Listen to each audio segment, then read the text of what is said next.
Olá, sejam muito bem-vindos ao Família na Real. Gratidão por estar aqui, espero te fazer uma boa companhia. No programa de hoje vamos conversar sobre os impactos da separação conjugal nas famílias e os desafios que surgem a partir dessa reconfiguração. Quando um casal separa, é comum que pensemos apenas na divisão de bens ou na guarda dos filhos, mas os efeitos vão muito mais além. A separação provoca mudanças emocionais, afetivas e estruturais que afetam não só o casal, mas também os filhos e todo o núcleo familiar. Esse programa é um convite à reflexão e ao cuidado, porque mais do que dissolver um vínculo conjugal, é preciso reconstruir relações com responsabilidade emocional e proteção aos filhos. Começa agora o Família na Real pela TV Cidade Verde, canal 5.2.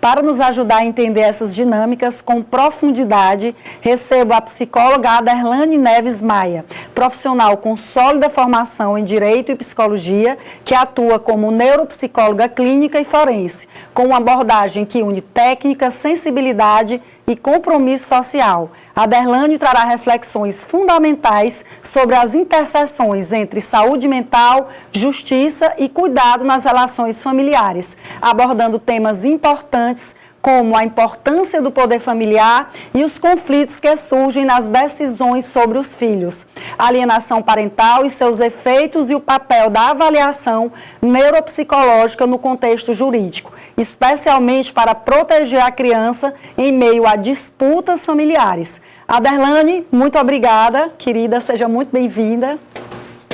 Uma alegria poder estarmos aqui. Que bom, obrigada sente. Por nos receber. Estamos em casa.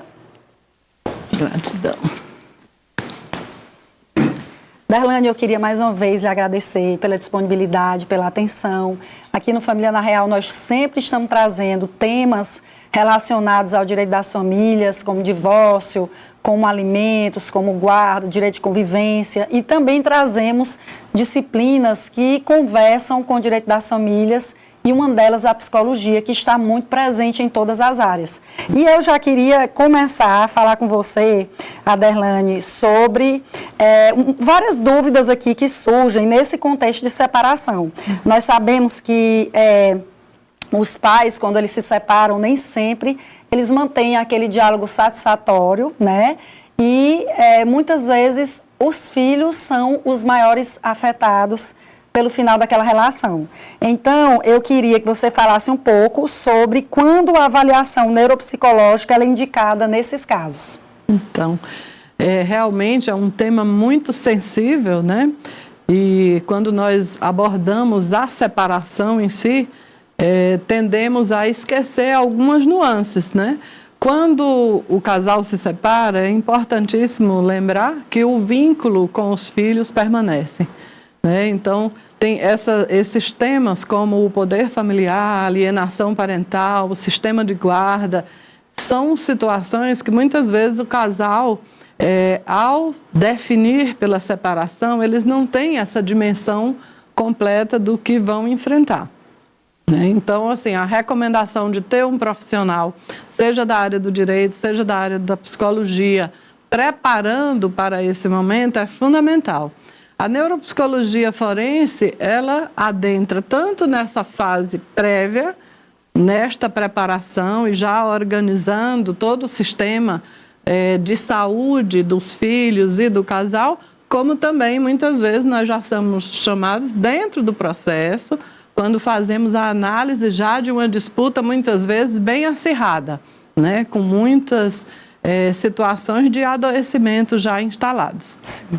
Então, a gente emite um parecer neuropsicológico forense, notadamente quando também temos o caso do paciente especial, né? O paciente com deficiência.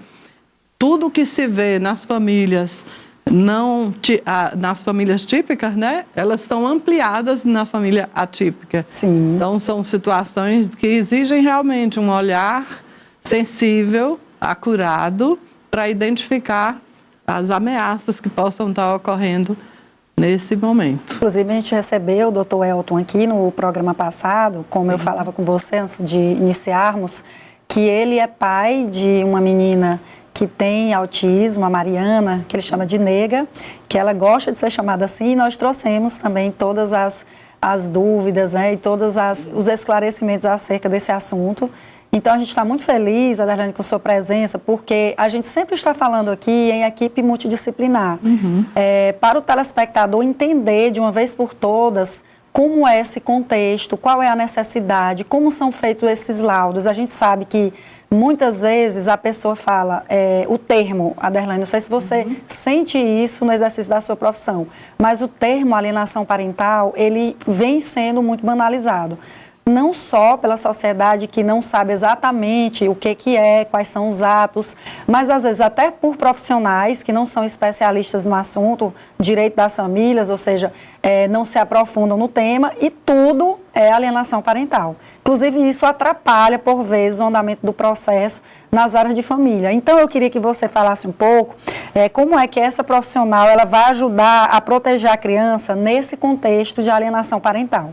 Então, muitas vezes o meu papel, junto à assistência técnica nesse processo, é identificar realmente o que está muito subjetivo, né?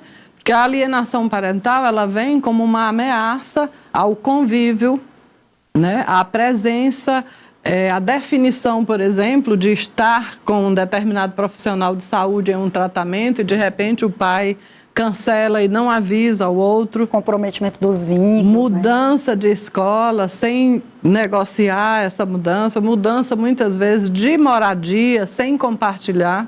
A dificuldade em favorecer o próprio convívio, muitas vezes o pai ou a mãe alienante ou a avó alienante, que muitas vezes ocorre, eles dificultam o acesso a esse convívio, né, marcando outros programas no horário que estava previsto para visitação. E tem uma coisa muito grave, que é denegrir a imagem do outro. E muitas vezes com campanhas bastante acirradas de difamação, né, do alienado. Então, essas situações, elas às vezes passam sem muita facilidade na comprovação, né? As provas, elas são essenciais. O meu papel é ler e extrair no processo, né? Nós fazemos a análise documental. E que é uma coisa que, às vezes, o colega advogado, ele não tem esse conhecimento e fica, às vezes, querendo que a gente faça apenas como uma análise clínica. Ah, mas não atendeu a criança, não atendeu o pai. E é bem claro, já na peça, né, desde o início, que eu estou fazendo uma análise documental e das provas presentes no processo. Então, isso, muitas vezes eu pego, né, documentos que são 3.000 páginas de um processo e você tem que ter uma total dedicação para extrair dele realmente essas provas, porque o papel é favorecer a decisão judicial. Né? Sim, e Aderlane, é importante que a gente esclareça sobre realmente o que seja essa alienação parental no contexto psicológico, porque, como você já dizia, todas essas atitudes que comprometem o vínculo daquele outro que não está ali com o lado de referência da criança, pode ser considerada alienação. Porém, a lei ela tem vários, o que ele chama de indícios de alienação, e que não é só uma atitude pontual ali da mãe ou do pai, é aquela mãe que por vezes fala alguma coisa do pai ou vice-versa, aí já vai logo dizendo, é alienação parental. Então, você, com o seu olhar clínico de psicóloga, para identificar realmente essa alienação parental, queria que você falasse um pouco, né, se tem essa necessidade do comprometimento até da saúde mental da criança. Então, a lei, ela é muito interessante, inclusive hoje tem uma discussão muito grande até sobre a revogação da lei, né? Mas eu sou uma defensora da lei. Eu também. Eu acredito bastante que o que a lei tem apresentado, e se ela for revogada, é um prejuízo social enorme. O sofrimento das crianças é o que nos toca profundamente. E uma criança alienada, ela vai ser um adulto em sofrimento para a vida. É aquele que não vai acreditar em vínculos futuros, vai ter uma grande dificuldade social e relacional, né? Então, essa criança, ela, além de perder a imagem construída, idealizada de um dos pais, né? Porque quando tem a ameaça, a figura paterna ou materna, por qualquer um deles, até por terceiros, ela tem esse poder de desqualificar a figura do outro. Então, isso em si já é um crime, né? Afetando a honra e afeta, então, o equilíbrio emocional. O nível de sofrimento é enorme. Tem um tema ligado a isso que poucos observam. Eu costumo ler junto com alguns teóricos na questão do luto da separação, né? Porque quando os pais se separam, tem uma transformação enorme naquela reconfiguração familiar. Então, não só os pais passam pela dor de descrédito, né, daquele vínculo, como também na situação dos filhos que perdem aquele espaço ideal de estarem como referência. Alguns têm comportamentos diferentes a partir da idade. Então, crianças bem pequenas ficam assim, né, no luto, sem saber expressar o que estão sentindo de fato. Algumas maiores, de 5 anos a 12 anos, eles muitas vezes têm a culpabilidade, eles acham que o comportamento deles podem ter, de alguma forma, levado os pais àquela separação. Muitas vezes porque os pais têm conflitos na educação deles. Então, a visão que o filho tinha era do conflito, né? Dos pais em torno de algum tema ligado a eles. Então, é muito comum que eles possam vir a sentir como se eles fossem os causadores daquela cisão. Então, veja, as crianças passam pelo luto também, né? É um luto de pai vivo, de mãe viva. Exatamente. Que precisa comparam ser... até ao luto da perda de um ente querido, do luto né? real. O divórcio. Sim. A gente, lá na Defensoria, Darlane, a gente desenvolveu um projeto antes da pandemia, que era a oficina de pais e filhos, que a gente conheceu em Fortaleza e trouxe eu e mais 2 colegas para a Defensoria. No momento não tem funcionado, mas eu quero muito que retorne. Eu passei um bom tempo fazendo esse projeto e executando, a gente pegava ex-casais, né? Uhum. E é uma recomendação do CNJ, existe uma cartilha do CNJ que a gente usa ali para conduzir aquela oficina. Sim. Então, existe muito essa questão da culpa, é algo muito importante que você disse, porque as crianças ali, elas já estão passando por um momento difícil, que é a separação dos pais. Imagine quando elas estão inseridas num grau de conflituosidade que chega ali a comprometer a saúde de todos os envolvidos, a saúde mental. E existem estudos que dizem realmente que a criança, ela se culpa, não é? Muitas vezes pela separação dos pais. E muitas vezes os pais usam a criança ali tipo um correio para saber o que está acontecendo na casa do outro. Né? E no seu contexto ali de trabalho, você sempre vai fazer essa avaliação por escrito no processo, ou a questão da escuta da criança também, você participa por vezes? Não, muitas vezes eu recebo laudo social para ser analisado, ou então também para produzir as questões que o perito nomeado pelo juiz vai precisar responder. Então, a minha atuação ela é na análise do laudo psicossocial, no diálogo com o perito ou no parecer em torno de todos os eventos que sucederam até aquele momento. Entendi. E, Aderlane, como a avaliação neuropsicológica ela pode confirmar conflitos de lealdade, alienação parental e até a perda da guarda compartilhada? Nós já falamos aqui muito sobre a guarda compartilhada, acredito que o nosso telespectador já saiba e já entenda do que se trata a guarda compartilhada. A guarda, ela pode seguir 2 ritos, né? Que ou a unilateral ou a compartilhada. De ofício, no início da separação, o juiz já propõe a guarda compartilhada, né? Eu aí já entro com algumas leituras, porque nós temos alguns pais que têm um suposto impedimento, né, de exercerem essa guarda compartilhada. muitas vezes por um local de trabalho que é inacessível, por uma incapacidade total de uma convivência de forma equilibrada, né? Muitas vezes nós temos rotinas de trabalho que envolvem deslocamentos. E alguns pais, para manter aquele vínculo como guarda compartilhada, às vezes eles recebem a criança no dia de visita, mas eles terceirizam essa criança, sim, ou para os avós ou para cuidadores. Então, de fato, eles não estão exercendo aquela guarda compartilhada na sua melhor performance. Sim. Porque eles deveriam acompanhar o processo de saúde, educacional, social, né? Tem todo um envolvimento. E tem muitas famílias que eles não têm essa condição, né? Ou não se dispõem a ter. E se apegam à guarda compartilhada sem, de fato, exercer. Sim. Então, aí é um dos pontos que eu, né, sou chamada a observar. Às vezes, a criança chega e relata, né, eu não gostaria, vamos dar o exemplo, ele está com a mãe e diz, mamãe, eu não gostaria de ir para a casa do papai, porque ele nem fica lá, ele não está lá. Então, quando a mãe comunica esse fato, muitas vezes tem a deturpação de dizer a mãe está alienando. Isso. Ela está recusando que o filho esteja no dia de visita. Sim. E, no entanto, não é. É um fato, e aí vem toda uma produção de provas, né?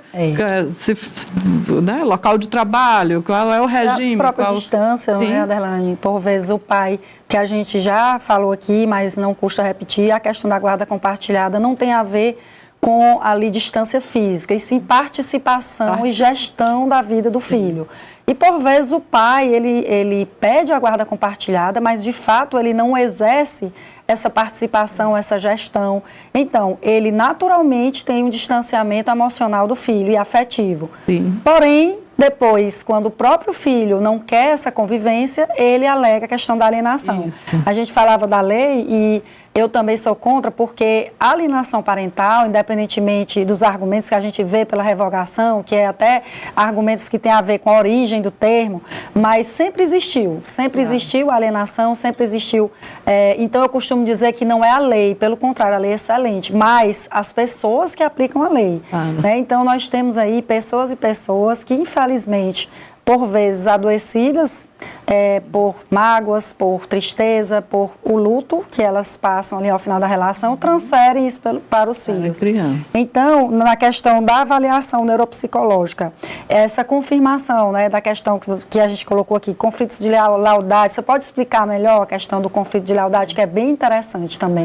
Usar a própria criança ou até o adolescente, né, ao denegrir a imagem do outro e usar a seu favor, né? Então ele está alienando o parceiro, né, o ex-parceiro, e ao mesmo tempo está conflituando mais entraves na relação, né? Sim. E vai ficar de um ponto de vista de um prejuízo bem acentuado.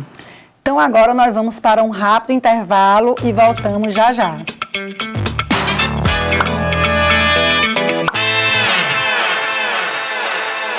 Estamos de volta com Família na Real, hoje tratando sobre separação conjugal, os impactos e os desafios que surgem a partir dessa reconfiguração. Quem me ajuda nesta missão é a psicóloga Aderlane Neves Maia. Aderlane, vamos continuar aqui o nosso bate-papo, que está excelente, bastante esclarecedor para os nossos telespectadores.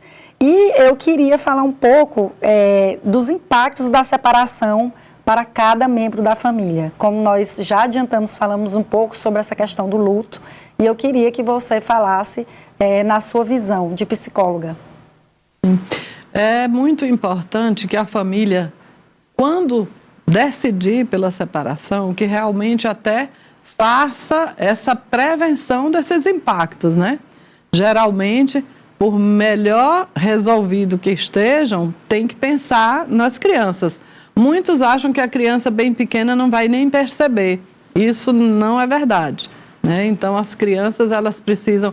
O ideal é que se organize a família, que todos conversem conjuntamente, que expliquem no nível de compreensão da criança e do adolescente, que aquela família vai se reorganizar de uma outra forma, mas que os pais continuarão presentes, né, no dia a dia da vida, acompanhando, e que não implica em prejuízo amoroso, e ressaltar aquele aspecto, como nós falamos, ninguém é culpado, e muitas vezes aquela relação ela funcionou até aquele momento, e que a partir dali o mais saudável para todos é que tenha essa nova organização, né? Adelante, você tocou num ponto muito importante, porque eu acredito que nós pais tenhamos essa dúvida acerca de, muitas vezes no final da relação, se a gente conta ou não conta.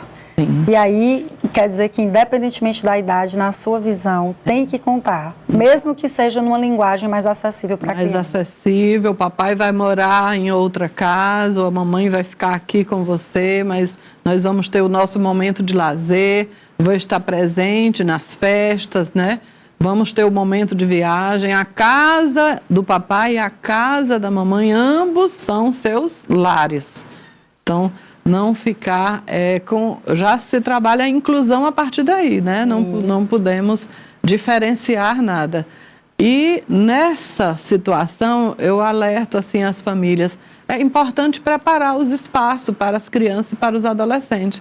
Muitas vezes, tem famílias que só pensam no dia de receber, mas quando chega não tem nenhuma estrutura, muitas vezes não tem o alimento daquela forma, não tem o espaço para dormir naquele formato. Sim. Algumas crianças, elas requerem o suporte de suas auxiliares, de babás, de ATs, e às vezes eu já me deparei com casos onde há uma recusa em receber a empregada que vem da outra casa, como se ela fosse funcionar como uma fiscal do lar. Sim. E aí só estão pensando nos pais, estão esquecendo que aquela criança tem um vínculo, é uma pessoa que acompanha, que conhece horário, que conhece sobre medicação, rotina de sono. E por vezes, e na maioria das vezes acontece, do pai não ter essa familiaridade. Sim. Porque a gente sabe que pela própria cultura, a mãe cuida do filho e a mãe quem sabe tudo isso que você falou.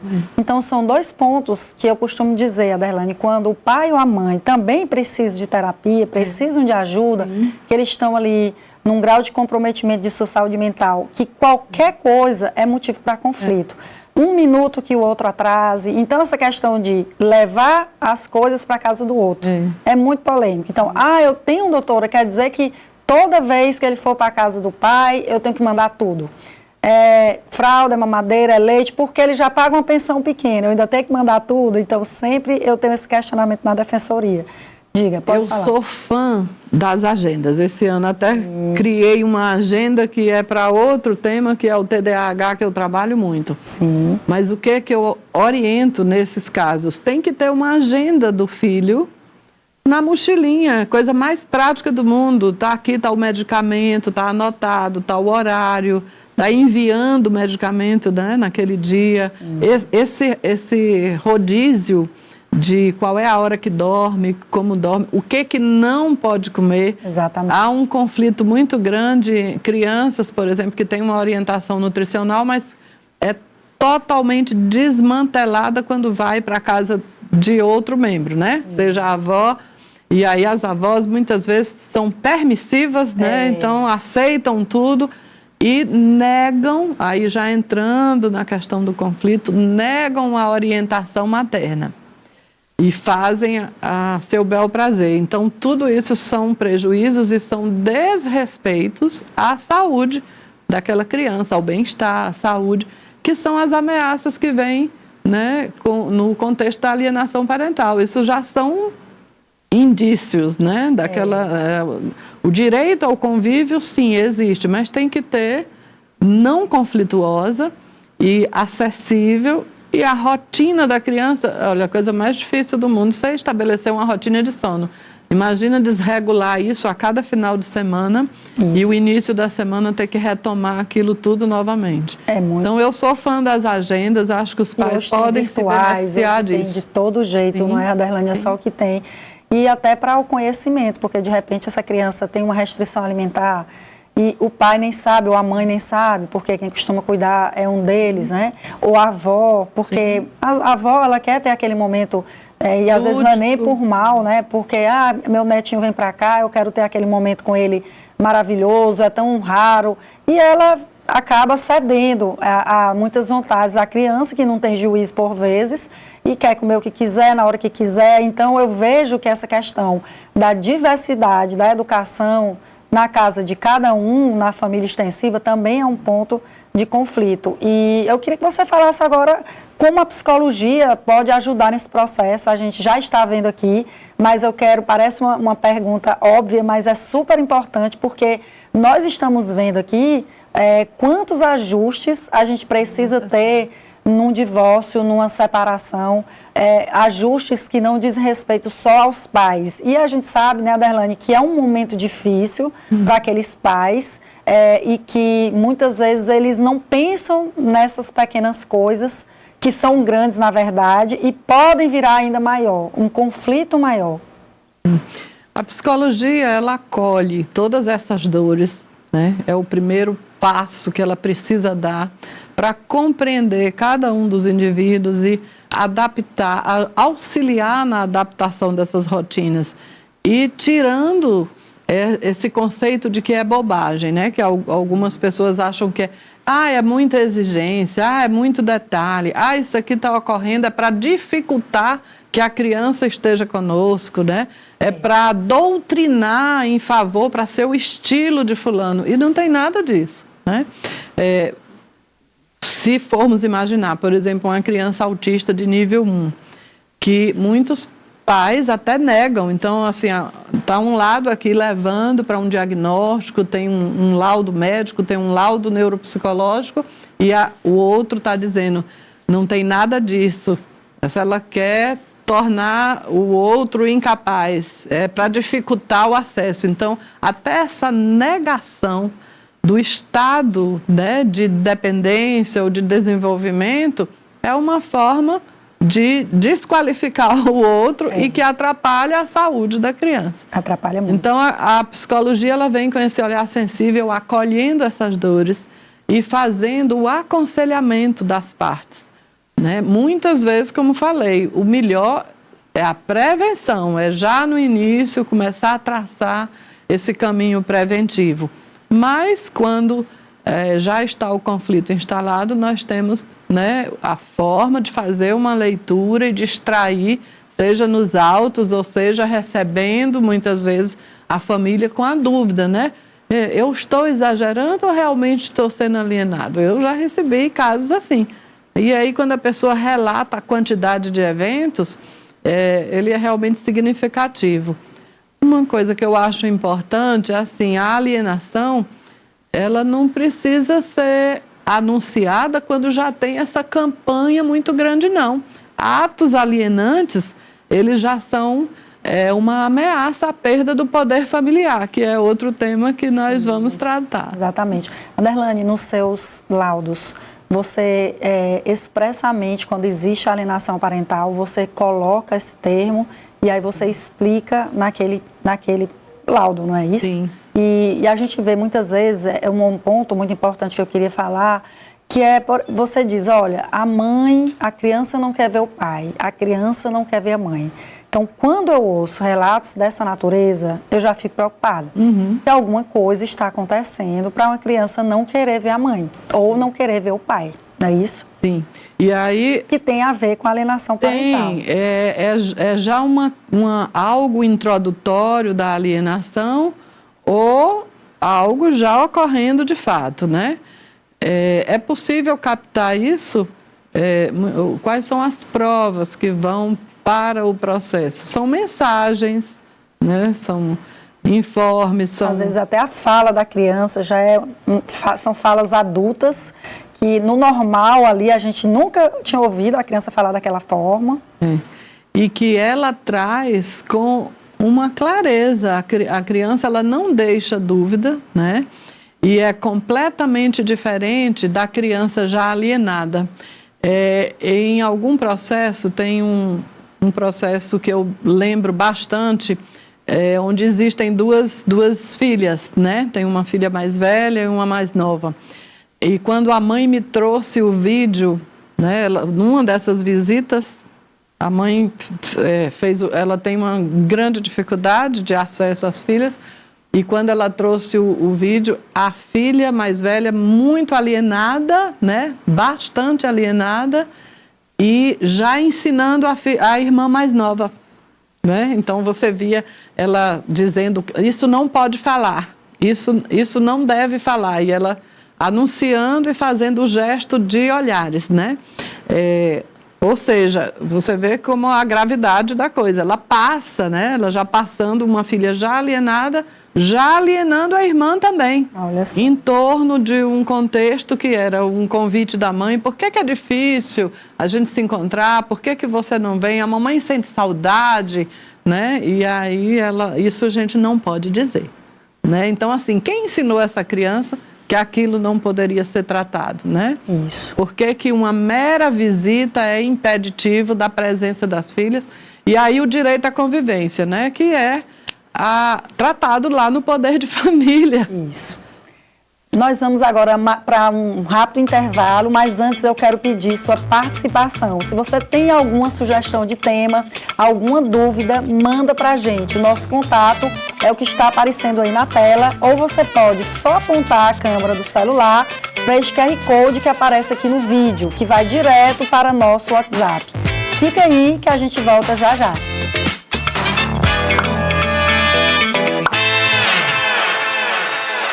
O Família na Real está de volta. Hoje eu estou recebendo a psicóloga Aderlane Neves Maia. Estamos falando sobre separação conjugal, algo que provoca tantas mudanças emocionais e estruturais no contexto familiar. Vamos continuar nosso bate-papo aqui, Aderlane, agora falando sobre um tema que eu já falei aqui, mas que eu quero muito que você explique também, como eu disse, no contexto da psicologia, das relações familiares, que é a questão do poder familiar. Eu quero que você me diga, na sua concepção, o que é o poder familiar e por que é tão importante compreendê-lo. Sim. O poder familiar, ele é um desdobramento do que era o poder, né, do pátrio poder, onde tinha apenas um gerindo todo o contexto familiar. E aí a evolução pai, social, né? Era o pai, que era o pátrio, né, do poder paterno. A mulher passou por grandes evoluções, né? A mulher passava para a mão do pai para a mão do marido, até o símbolo ali do casamento, né? Isso.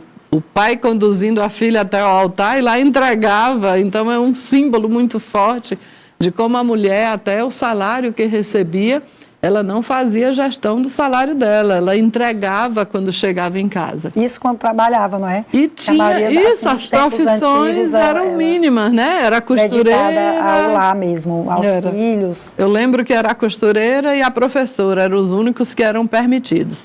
Então, a mulher para galgar todos esses espaços, sim, a sociedade evoluiu, a lei também precisa acompanhar, e aí chegamos, né, do poder, do pátrio poder, para a coparentalidade do poder. Então, o poder familiar, ele hoje deve ser exercido por ambos. Sim. Então, olha aí o diálogo do poder familiar com a alienação parental. Se o poder familiar assegura o convívio, assegura todos os aspectos de direitos e deveres de ambos, então eu não posso, né, lidar com a alienação parental, porque ela já vai estar eliminando essa participação de um. Sim. Então, aquele que se julga no direito absoluto de conduzir unilateralmente uma família, ele está ameaçando direitos fundamentais que estão protegidos ali, direito à saúde, à educação, ao convívio social. O convívio familiar. O convívio familiar, ele é estendido a ambos, então não importa se há um conflito transgeracional ali de nogra, de genro, não importa. Os filhos, os netos, eles têm direito ao acesso de maneira igual a ambos. E muitas vezes na desqualificação de um dos genitores vem essa forma como se fosse de proteção, é uma falsa proteção do menor. e do adolescente, porque imputa aos mesmos já uma leitura desclassificatória do outro, né? Eu estou desqualificando, né, o outro. Desqualifico como você não sabe, né? Deixe comigo, eu que decido. Muitas vezes é aquele também que detém o poder econômico, né? Que ele diz, eu pago, então vai estudar naquela escola que eu quero, né? Não tem um diálogo, ou muda, toma decisões unilaterais sem informar. Então, o pátrio poder, ele pode estar sendo ameaçado lá na alienação e é uma das formas de perda de pátrio poder. Poder familiar agora. E não implica que tenha uma campanha. Apenas um ato já justifica a perda do poder. Aí vai depender da análise judicial. Exato. E aí, Aderlane, a gente quer só contextualizar aqui ao nosso telespectador sobre o porquê que nós estamos falando do poder familiar. É um termo bastante técnico, por isso que eu faço questão aqui de trazer essa explicação. Quando a gente está explicando, inclusive, para os nossos constituintes na Defensoria sobre guarda compartilhada, e esse poder familiar a gente vê exatamente que as partes não respeitam após o final da relação, é exatamente por essas falas, pela repetição dessas falas, porque muitas vezes ali, como eu disse, não existe um diálogo mínimo entre aquele ex-casal e de alguma forma ele quer afetar ou ela quer afetar o outro e acaba atingindo os filhos. Então é importante dizer, e eu sempre digo, acabou a relação, seja por divórcio, seja por dissolução de união estável, existe a preservação do poder familiar. O que significa isso? Tanto o pai quanto a mãe, como bem colocou a Aderlane aqui, eles têm preservados os seus poderes familiares, até que o juiz diga o contrário. Então, somente por decisão judicial, pode haver uma suspensão do poder familiar, pode haver a perda desse poder familiar. E o que significa esse poder familiar? Que ambos os pais têm os mesmos direitos e deveres com relação à educação e decisões de seus filhos. Então, não há que se falar, muitas vezes a gente vê em audiências um dos pais dizendo, olha, eu não quero que o outro veja, não, eu não vou deixar, não, e assim reproduzindo falas, e que hoje realmente os juízes têm sido bastante incisivos no momento do ato, em dizer, olha, aqui não é você que decide, aqui quem vai decidir é o que a gente fala do melhor interesse da criança e do adolescente. Então, vai se analisar qual é o melhor interesse da criança naquele contexto. Por isso que a gente fala muito que o direito das famílias é caso a caso. Então, tem situações que é melhor a guarda compartilhada, que é o que a legislação recomenda, porém, existem situações como violência doméstica, em que o juiz ele vai ali fixar uma guarda unilateral e aí vai esperar o final do processo, onde entra a necessidade desse estudo social. Esse estudo social, você participa também na justiça? Não, você faz mesmo só privado, não é isso? Sim. Eu sou assistente técnica, né? Eu optei por atuação como assistente técnica, mas dialogo, né, ao receber o laudo e fazer análise, buscar falhas ou fazer uma leitura reforçadora dos atos que foram questionados. Né? Muitas vezes ele traz essa clareza. O poder familiar, podemos falar como é que ele se extingue, né? Pela morte dos filhos, é evidente, né? Morreu o filho, então não tem o exercício, pela morte de um dos pais, né? Pela lapidação do patrimônio dos filhos, isso é uma ameaça que tem muitos pais perdulários, né, que eles põem em ameaça à herança, pelo adoecimento mental, né, pelo uso abusivo de drogas. Maioridade. Né? Sim. E aí, por exemplo, a neuropsicologia forense, ela faz essa análise em termos das psicoses, das doenças mentais, das dependências químicas. Então, ao constatar uma incapacidade, ela é justificativa para a reversão do poder familiar, né? E aí ela pode passar por níveis, ou ela vai ser suspensa temporariamente, ou a extinção, né? Que aí são esses outros casos. Mas sempre que nós com o falamos. processo, Aderlane, é importante dizer que o juiz tem que ser provocado, a parte interessada vai judicializar para tentar passar por essas, né, por essas fases. Atos comprobatórios, que a Darlane está falando aqui. Sim. Exatamente. Darlane, eu queria conversar sobre um tema muito sensível e muito comum em nossa área, que é sobre o que acontece quando os pais divergem fortemente nas decisões sobre os seus filhos, que nós já conversamos aqui também, mas eu queria aprofundar mais nesse assunto.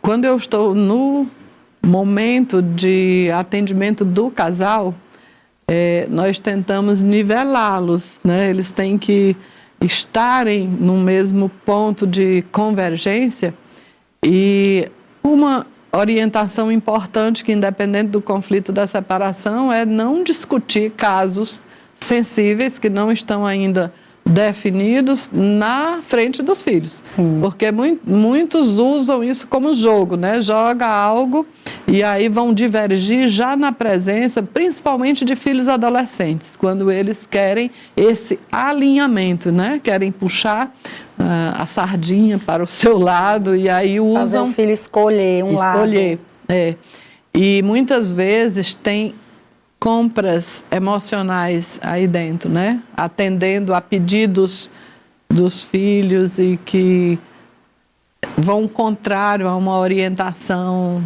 materna ou paterna. Então, usam o filho para atingir e desqualificar, né? Sim. Aquela decisão do outro lado. Então, é muito cruel isso com a criança, porque ela começa a ser treinada num tipo de dissimulação e de não verdade de alguns fatos para alcançar a simpatia daquele pai, né, ou daquela mãe alienadora. A gente vê, por vezes até, assim, a Darlane, a criança, por exemplo, vou dar um exemplo aqui, a criança mora com a mãe tem um lado de referência, e a criança começa a dizer que não quer a convivência com o pai. Uhum. É claro que temos que analisar caso a caso, mas numa situação comum, que o pai convive, que o pai... Mas, de repente, ela começa a dizer, quando você vai investigar, você vai ver que a criança, ela não quer desagradar a mãe. Uhum. Justamente porque acontece o que você está dizendo, essa desqualificação do outro na frente da criança. Sim. Ou seja, as pessoas que passam por esse processo, elas precisam ter muito cuidado. Eu sei que já é difícil, eu sei que realmente existe aquele luto, né? Mas passado o tempo, esse cuidado e essa atenção tem que ser redobrados, porque nessa situação eu penso que, às vezes de forma indireta, a mãe ou o pai estão ali falando mal do outro, no momento de raiva, no momento de impulso, até numa discussão processual, porque a gente sempre diz, olha, isso não é assunto de criança. Não é. Eu sempre digo, olha, você não tem que dizer para o seu filho que o pai está atrasando a pensão, que o pai não paga a pensão. São conversas de adultos. Quem sabe, quando ele for crescendo, você vem a conversar. Então, a gente vê essas falas e é muito fácil de identificar, não é isso? Sim. Quem já tem uma experiência como você na área? Eu lembrei do fortalecimento de uma dependência emocional que é criada bem aí. Sim. Por exemplo, na hora de entregar a criança para a visita, e aí faz toda aquela cena teatral, mas, por exemplo, se for a mamãe está triste, você Exatamente. vai agora, eu vou ficar com muita saudade de você vai sentir falta da mamãe, então induz a criança a um estado emocional de insegurança, não é? né, de muita vulnerabilidade, e onde ela vai ficar em conflito, né? Eu devo fazer alegre a meu pai ou eu vou causar a tristeza de minha mãe? Então, eu estou ali, né, adentrando a criança num processo de depressão, muitas vezes. Exatamente. Não é só uma ansiedade momentânea. E são casos que se alongam para a vida. Eu já cuidei de adultos que tinham essa memória, né, desse conflito nunca mais eu vou ser completo, porque eu nunca mais vou ter os dois juntos e sempre que eu estiver com um, estarei desagradando a outro. Lembrei de outro caso também agora, que o filho dizia assim, doutor, eu tenho certeza que minha mãe era narcisista, porque as coisas que ela fazia sempre se referia a ela, né? Então tudo, até era o meu momento de férias com meu pai, mas ela a dor era dela, né? Então, assim, são situações que requerem realmente o acompanhamento do terapeuta de casal, do terapeuta de família, para que esses temas todos não sejam banalizados. São casos de adoecimentos severos. Severos, e que essa pessoa, ela precisa tentar superar, tentar buscar ajuda, e mesmo que ela sinta essa dor, esse sofrimento, ela precisa, no momento que está com seu filho, tentar agir como se ele realmente não pertencesse àquilo, porque ele não pertence a ela, né? Isso, se referir a ele, é o direito dele, é o momento dele. Ele não tem que escolher, né? Como a gente diz, entre pai e mãe. Não. E aquele que tem uma convivência menor com ele, ele já está em, como a gente diz ali, né? Já está perdendo, sim, porque a gente vê hoje as regulamentações de convivências parentais em que continua aquela história a cada 15 dias. Então, você vê, o pai vê um filho a cada 2 vezes por mês. Né? Então, graças a Deus, com a questão da aplicação do protocolo, né, do CNJ, do protocolo de gênero, os juízes têm sido mais sensíveis, têm analisado todo o contexto familiar e têm ampliado essa convivência. Mas a gente via como eram engessados esses antigos direitos de visita, que hoje, né, é direito de convivência. Eu defendo, para algumas famílias, uma leitura mais personalizada. Isso. Que eu chamo de uma guarda dentro do ponto de vista daquele momento. Então, ela não necessariamente precisa ser engessada, né? Eu chamo personalíssima, né? Sim. Vamos fazer uma guarda aqui personalíssima. Uma convivência aí, no caso. Uma, né, convivência onde no dia só vai ser possível no equilíbrio das partes, porque eu não preciso ter essa rigidez de vai estar comigo aqui na semana ou com você durante a semana. Você ficou passada, mas agora é meu aniversário. Não, mas não importa. Não é isso apenas, mas é a liberdade de dizer, olha, minha família, a nova família, hoje eu tenho um aniversário aqui, eu gostaria de contar com a presença do meu filho. Então, tranquilo, pegar, levar e ajudar a ampliar essas coisas. Então, o diálogo e aí cuidar de uma guarda personalíssima para aquele caso, dá uma liberdade extrema e uma segurança para as crianças, porque elas vão sentir que elas não estão perdendo nada em momento nenhum. Exato. Sempre elas estarão nos momentos mais relevantes e possíveis para todos. Né? Exato. Esse seria o cenário ideal. Ideal. Né? Mas, infelizmente, acontece exatamente o contrário. Isso. Por quê? Porque aqueles ex-parceiros, eles pouco conversam, na maioria das vezes estão mesmo envolvidos num grau de conflituosidade imenso, e o que a gente vê são planos de convivência cada vez mais rígidos, para que evite e previna ali os conflitos futuros.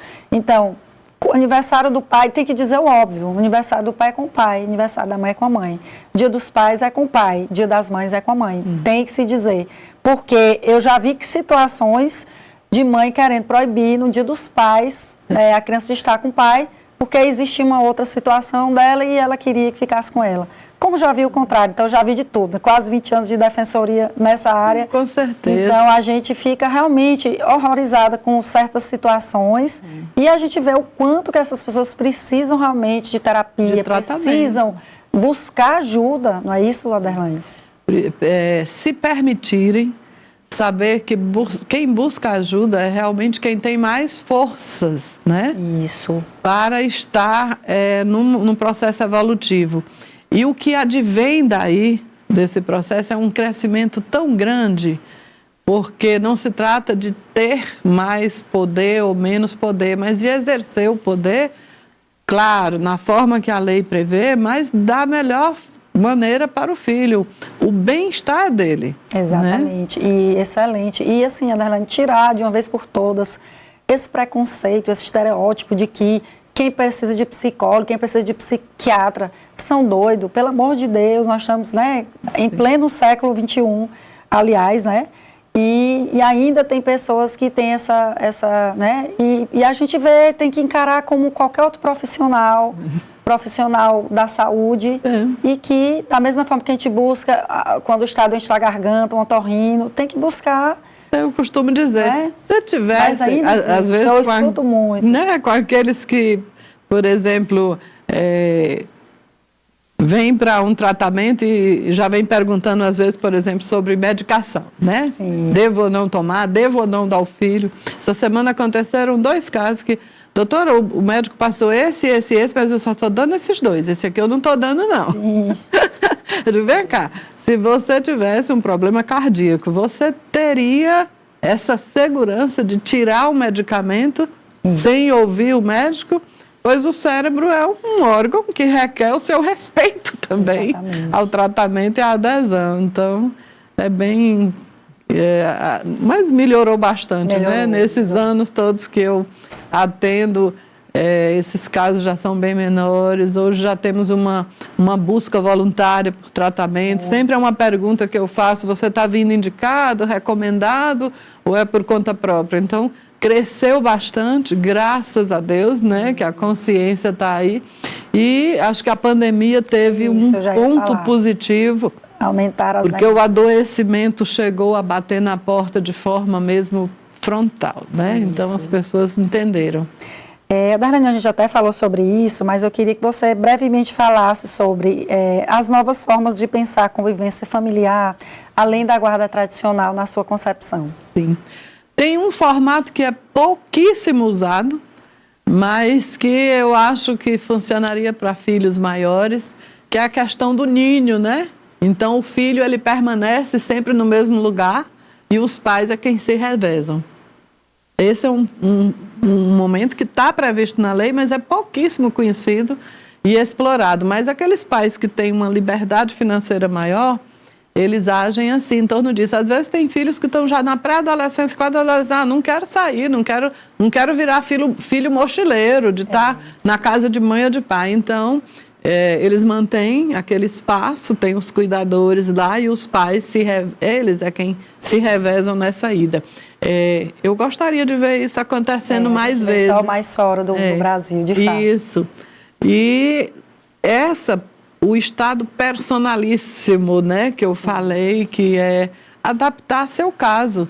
Exato. Se tem um que trabalha fora da cidade, que passa mais tempo lá, é perfeito que esse receba algumas incumbências enquanto tem essa ausência. E que essa alternância seja saudável, né? Exatamente. Não aquela rigidez. Acho que o que atrapalha é a negação do direito e a rigidez. Porque aí a rigidez passa já por um adoecimento, rigidez cognitiva, você não flexibiliza nunca, tem que sempre bater o martelo, a decisão ser só sua. Nesse momento já não se está olhando o bem-estar da criança nem do adolescente, está olhando para o interesse pessoal. Darlene, foi excelente a nossa conversa e você é psicóloga, mas também autora de livro, é isso? Eu queria que você falasse aqui brevemente sobre o seu livro. Que gratidão, Rosa. Então, nós estamos... esse ano passado eu lancei um que é voltado ao TDAH, que é o Estratégias voltado ao TDAH, tanto para profissionais como para os filhos, adolescentes e casais, porque eles têm um impacto muito grande. Nós vamos ainda falar sobre esse transtorno de uma outra oportunidade. E recentemente estou lançando, vai ser esse mês, o Estratégias para o Bem-Estar. Nós falamos aqui o tempo inteiro da importância do bem-estar na saúde mental. Então eu pude, ao longo desses anos, enumerar tudo aquilo que causa bem-estar para nós, para a nossa saúde. Então, lá eu estou falando da alimentação, da atividade física, do hobby, a importância de ter o espaço sem preenchimento nenhum de tarefas. Vamos colocar aqui o livro para o telespectador poder ver. Fico muito grata pela oportunidade, porque assim a gente alcança, né, a consciência, né, das pessoas, que é o nosso objetivo nesse momento. Bem, a separação ela pode marcar o fim de um relacionamento conjugal, mas nunca deve significar o fim do cuidado, da escuta e do compromisso com o bem-estar dos filhos. Hoje entendemos que o poder familiar é um dever compartilhado que precisa ser exercido com maturidade, mesmo quando o casal não está mais junto. A convivência saudável, os acordos conscientes e o respeito ao tempo das crianças são caminhos possíveis e necessários na reconfiguração familiar. Falamos também sobre o quanto a avaliação neuropsicológica pode ser uma aliada da justiça, ajudando a identificar situações de alienação, conflitos de lealdade e proteger a criança de forma técnica, cuidadosa e ética. Que esse programa sirva como alerta, como acolhimento e como fonte de informação. Queria lhe agradecer mais uma vez, Aderlane, seja sempre muito bem-vinda ao Família na Real e vamos combinar em outra oportunidade. Fico grata, estou à disposição. E lembre-se, no coração de cada família existe uma história a ser contada. Cuide bem das suas relações.